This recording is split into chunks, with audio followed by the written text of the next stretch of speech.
Carlo Gambino was a respected figure in American Mafia history, but there were some mobsters who didn't like him at all. Let's check it out.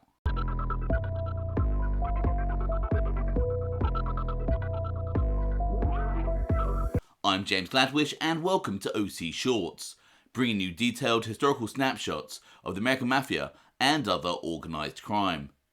Feel free to subscribe if you like that sort of thing. Today, we're going to take a quick look at some examples of mobsters who disliked Carlo Gambino. First up, let's look at Genovese mobster Tommy Ryan Eboli's thoughts about Carlo Gambino.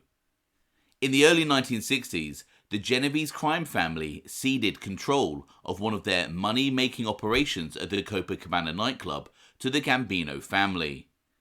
In 1964, a dispute arose between the Gambino family and the Genovese regarding which crime family would handle the collection of refuse at the Copacabana nightclub.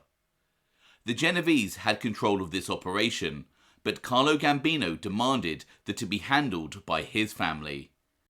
Genovese family acting boss Jerry Catena gave in and let them have it, something that angered Genovese family acting underboss Tommy Ryan Eboli. An illegal FBI bug recorded Tommy Ryan discussing the situation with his brother Pasquale Patti Ryan Eboli and Mike Genovese, brother of imprisoned family boss Vito Genovese. Tommy Ryan is recorded saying, "Tommy Ryan, I explained this to him. In the meantime, he turns around and makes me give the Copa back. He tells Tommy Brown to tell Carl that he's got the Copa back. He don't even go to Carl.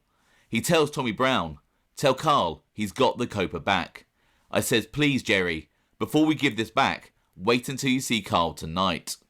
Catena, what does the Copa mean? Eboli, I says it means a whole lot.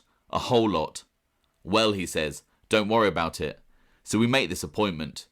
I go with Jerry. I says, Jerry, Carl's over here. Tonight, I says, talk about the association. Yeah, he says. Catena, if Carlo talks about it. Eboli, he's got it, the Copa. What's he got to talk about? I says, the dirty fuck, he ain't even going to give you the courtesy of giving you thanks for it. Jerry says, you mean he won't even say it? I says, this dirty fuck won't even thank you for it. Catena, well, maybe because... Eboli, Jerry, if you don't talk about it, he will never talk about it. I wouldn't talk about it either if I got what I wanted. And he, Catena, never talked about it no more. And this is the way this thing stands. Now these are the kind of people we have to live with, right? The Copacabana nightclub was a Genovese location, with Frank Costello allegedly secretly owning part of it. Jerry Catena has now let the Gambino family back in, allowing them control of the refuse removal operation. Tommy Ryan is furious that Jerry Catena let Carlo Gambino win.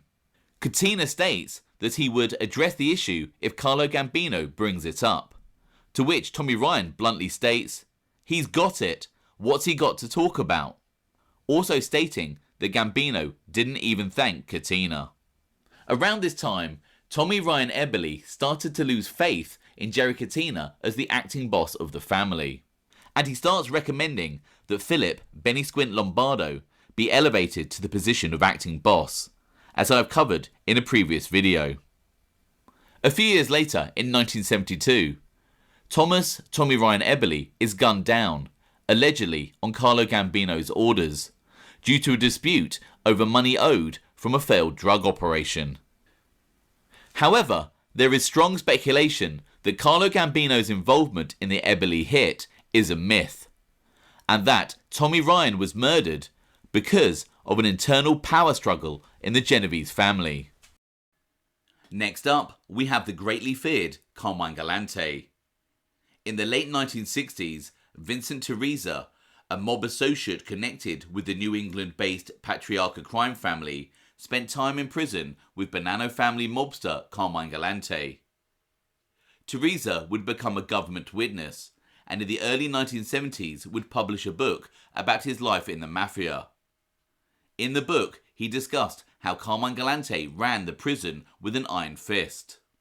Vincent Teresa would also write about what Carmine Galante thought about other mobsters, starting with Carlo Gambino. But the man he hated most was Carlo Gambino. "When I get out," he used to say bitterly, "I'll make Carlo Gambino shit in the middle of Times Square." Why he felt that way, he never really explained, but he used to tremble with fury when he heard Gambino's name. Next up is Joe Bonanno. History shows us that there was no love lost between rival mob bosses Joe Bonanno and Carlo Gambino. In his book, A Man of Honor, Bonanno didn't hold back when he gave his opinion on Gambino. Bonanno would state, "He was a squirrel of a man, a servile and cringing individual. When Anastasia was alive, Albert used to use Gambino as his gopher to go on errands for him. I once saw Albert get so angry at Carlo for bungling a simple assignment that Albert raised his hand and almost slapped him." As mentioned, Joe Bonanno wrote an autobiography about his life in the Mafia. He then appeared on TV giving an interview to promote his book. An FBI bug recorded Lucchese crime family mobsters Salvatore Tom Mick Santoro and Sal Avellino discussing Joe Bonanno's TV appearance. The following transcript of their conversation focuses on what Bonanno said about Carlo Gambino. During the conversation, Lucchese family underboss Tom Mick Santoro also gives his opinion on Carlo Gambino. The transcript reads, Avellino: "What did he say about Carl?" Santoro: "He was full of shit." Avellino: "Yeah? He says Carl was full of shit, like he didn't..." Santoro: "Carl was no gangster." Avellino: "But he said it on the TV." Santoro: "Yeah, they had arguments. Him and Carl used to argue. 'Cause Carl, money, money, money. You know, everything was over money." Avellino: "Yeah." Santoro: "And he probably told Carl off a few times, like in a meeting or something. You know, like you have heated words and maybe you tell a guy, 'Hey, I'm a boss too. I don't give a fuck for you.' You know, he might have told him off." Avellino: "Right."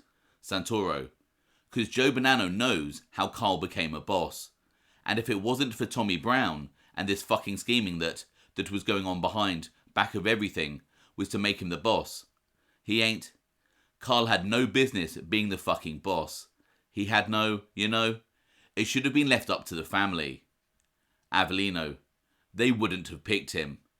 Santoro: "This all came about because the Mad Hatter, Albert, he wasn't going to pick this guy in the worst fucking way." An interesting quote about Carlo Gambino has allegedly been attributed to Colombo mobster Sonny Franzese in the book Sonny by S.J. Peddy. The book says, "One night he had to attend a sit-down with Gambino. The conversation got heated. Sonny, who carried tissues all the time, reached into his pocket for one. The moment Gambino saw Sonny reaching into his pocket, he dove to the floor. Startled, Sonny said nothing, but everyone else in the room saw what Sonny saw. As Sonny later told John, that fucking guy ain't got shit."